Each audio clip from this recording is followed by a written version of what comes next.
Mm. I shared,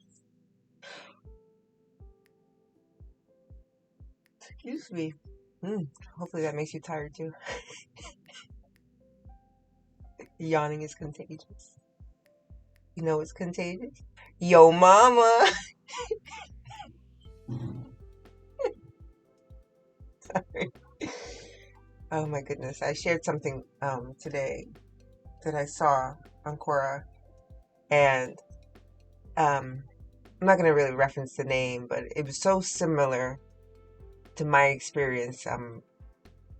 And usually when I share things, I say this was answered by said person. So sometimes people, I think, they comment on my post, but it's really a share. I think people new to Quora don't realize that sometimes. Oh, excuse me.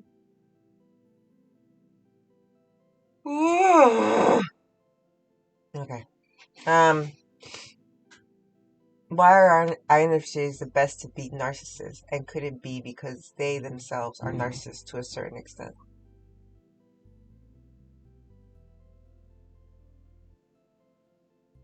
Mm.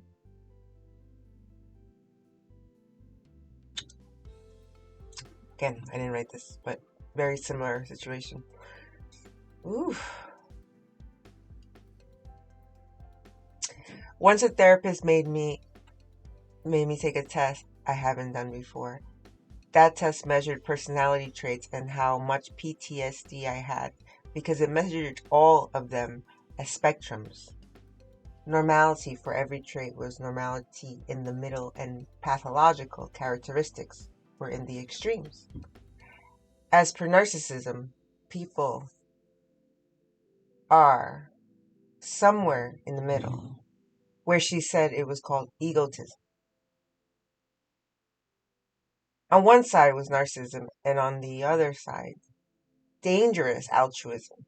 I asked her what the name of the test was or to receive a copy. She told me it was only for her use. I suspect it wasn't official, but it surprised me how exact it was. With the results of this test, she could predict my behavior in a lot of different situations that she explained to me before I told her anything about my life, about me or my life. I took the test in the first 2 sessions. We almost didn't talk. She explained to me in my third one how I react to most situations, even dangerous or happy ones, without knowing me or having explained to her the most important experiences of my life. I felt I was really seen for the very first time. It was really strange. I'm on the opposite side of narcissism, on a complete and dangerous altruism side. I've done psychological research tests to see if it was a coincidence. It wasn't. And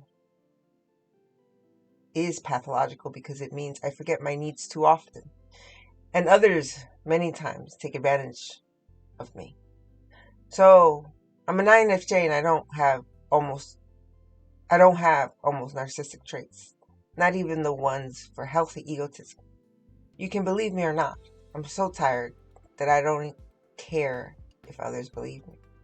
I cannot speak about other people nor the entire INFJ population. If someone doesn't like how we behave, probably is because that person hurts us a lot. But I have read, seems like you did too, that INFJs are a big problem for narcissists. And I can not only suspect why, see it. My husband has been formally diagnosed with NPD. NPD stands for Narcissistic Personality Disorder. He is in treatment since March, for 10 months now. We are not the ones to beat narcissists because of some narcissist traits in INFJ. Partially it could be. I don't know every INFJ, but I think mostly is because we can completely detach from someone. And that's what bothers a narcissist who doesn't want you to leave his or her side. We stop reacting, we stop caring. We do not apply the grace rock. We become the gray rock. And they need reactions at some point. when people have been really mean to us, we do not only door slam socially, we do it emotionally. We live as if some of them were dead. They stop existing for us. It's a hard thing to say, but it's difficult to express any other way for me. A narcissist needs attention, even the bad kind, to thrive. We take it from them, not because we want revenge, but because when we have had enough, it's enough. They can be just in front of us and be nothing. We couldn't care less about them. About my husband, I was seeing where I was heading emotionally. I told him he needed to do something, anything, before it happened. He didn't believe me, of course. We've been together for 2 decades, and he believed he knew me. I forgave horrible things, always. Today, I see him in a bad place, emotionally speaking. I don't feel sad for him nor happy. I can talk to him, I can cook, I can be there, but I'm not there. I cannot connect with him emotionally. I don't care about anything he does or says. He is somehow dead to me. You can name it dissociation. Could be, but I don't think so. I do not react like this with other people. It doesn't happen with others. I still have emotions in my usual range, just not for him. I'm not proud, nor try to say it's a good thing. It just happened after years of emotional abuse. I'm writing a book about our life together, about this hell. Lucky for you, not in English. It's not my language.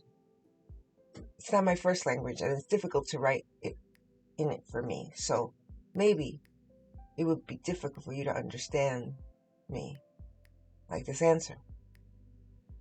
Don't think anyone would read it. I write to think. It's how I'm wired. I'm trying to find a job to leave him to. I'm not worried if I cannot escape him. It doesn't matter if he decides to leave me. It doesn't even matter if tomorrow I'm starving or I'm homeless, although I prefer not to. I stop suffering for what he does and how it affects my life.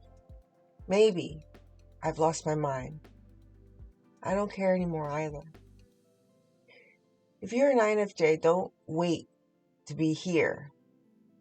It doesn't feel okay, this coldness with someone you love. It took me 20 years to get here. But it's not a safe place. Don't do the same I did. Forgiving all the shit. Leave as soon as you can, please. At the first sign of abuse, or better, when you see the red flags. Take care.